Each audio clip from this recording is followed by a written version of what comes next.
રાજકોટમાં રૂપાલાની માફી બાદ હવે ઘીના થામમાં ઘી પડી ગયા કે નહીં? રૂપાલાના નિવેદન બાદ ક્ષત્રિય સમાજમાં છે રોષ. જાહેરમાં માફી માંગી છતાં ક્ષત્રિય સમાજનો વિરોધ યથાવત. માફી બાદ પણ ક્ષત્રિય સમાજ લડી લેવાના મૂડમાં. ગણેશ આવ્યા હતા ને એમણે શ્રી ગણેશ કર્યા કહેવાય, પણ યજમાન જયરાજસિંહજી જાડેજા આપ સામે બેઠેલા આપ સૌ આગેવાનો, ભાઈઓ, વડીલો, યુવાન દોસ્તો, મિત્રો, મને એક વાતનો એવડો મોટો રંજ છે કે મારી જીભથી આ વાક્ય નીકળ્યું. મારી આખી લાઈફમાં મેં કોઈ નિવેદન કર્યું હોય અને એને પાછું ખેંચ્યું હોય એવો રેકોર્ડ નથી. મારી આખી લાઈફમાં આવો રેકોર્ડ નથી. આજે એક ચૂંટણીની અને એ બી અનાયોજિત કાર્યક્રમ, એ કોઈ કાર્યક્રમ પણ નહોતો. અમે તો કાર્યક્રમો બંધ કરીને કરશનદાસ સાગઠિયાના ભજન છે એની હાટુથી ત્યાં ગયા હતા.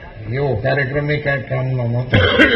એમાં મારા થયેલા ઉચ્ચારણથી આજે મારી પાર્ટીને મારા કારણે સાંભળવાનો વારો આવ્યો.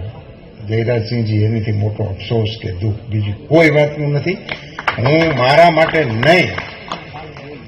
માટે નહીં સાહેબ શબ્દ વાપરું છું, સમજીને વાપરું છું. ક્ષત્રિય સમાજની સભામાં વાપરું છું. જયરાજસિંહના અધ્યક્ષ સ્થાને મળેલા આ બધા મહાનુભાવોની ઉપસ્થિતિમાં બોલું છું કે મારી પાર્ટીને મારા કારણે સાંભળવાનું થયું છે. મિત્રો, હું આ સમાજ પાસે બે હાથ જોડીને માફી માંગુ છું. મિત્રો, પાર્ટી, હું તો આ બધા પ્રવચનો કરતા હતા ને, તો હું નામ લેવાના મતનો નહોતો સાહેબ. નહીં, ટાઈમ માટે નહીં જયરાજસિંહજી. હું જેના નામ બોલ્યો માફીના વિડીયોમાં, એને લોકો ટ્રોલ કરે છે કે તે હું કામ આમ કીધું. એટલે હું આપના નામ લેવાના મતનો નહોતો, પણ નામ ના લઉં તો આપને એમ લાગે કે અમારા નામ ન લીધા એટલા માટે. અન્યથા નામ લઈને પાછા એ નામ ગણતા છે ને પણ કોઈક લખતા છે નહીં. એટલે આપણે બીજો મુદ્દો એક મારે જે કહેવાનો હતો એ તો બીજો એક મુદ્દો એવો હતો કે મને ઘણા આગેવાનોએ એમ કીધું હતું કે આપ કયો તો અમે એવું નિવેદન આપીએ એમ તમારા ટેકામાં. મેં બધા આગેવાનોને ના પાડીશું કે એના નામ બોલવાના મતનો નથી. મારો મત છે કે તમે મારા ટેકામાં નિવેદન કરો એ તમારી સામે આવે, તો મારા કારણે તમારે નવી ક્યાં શરૂ કરવી. એટલે હું આ સંપૂર્ણ ક્ષતિ મારી વ્યક્તિગત ક્ષતિ છે અને એનો જવાબદાર પણ હું જ છું. અને એના કારણે ક્ષત્રિય સમાજના પણ કોઈ આગેવાનોને કંઈ પણ નાનું મોટું કરવાનું આવે એ પણ મારા મનમાં ઈચ્છા નથી. હું એ મતનો નથી કે 5 ક્ષત્રિય આગેવાનોને મારે કારણે પાછું નુકસાની સહન કરવાનું આવે. એ પણ જે કાંઈક સહન કરવાનું આવે એનો જવાબદાર હું એકલો છું.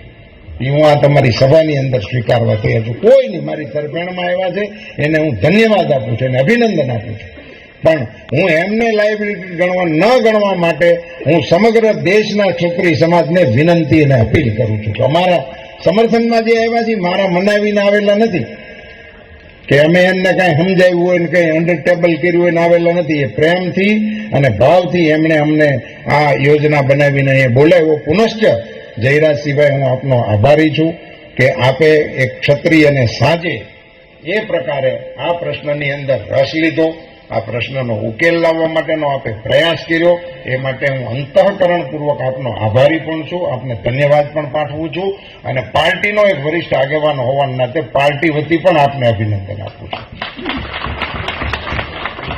સભાની મોસમ છે પણ સભા કરવાની મારી ઈચ્છા નથી. સભામાં આપણે ફરી વખત ક્યારેક મળીશું. ગોંડલમાં મેં ઘણી સભાઓ કરી છે, લીંબડીમાં ઘણી કરી છે, પાલતાણામાં કરી છે. અમારી તમામ માહિતીથી અપડેટ રહેવા માટે જોડાયેલા રહો S9 ન્યૂઝ સાથે.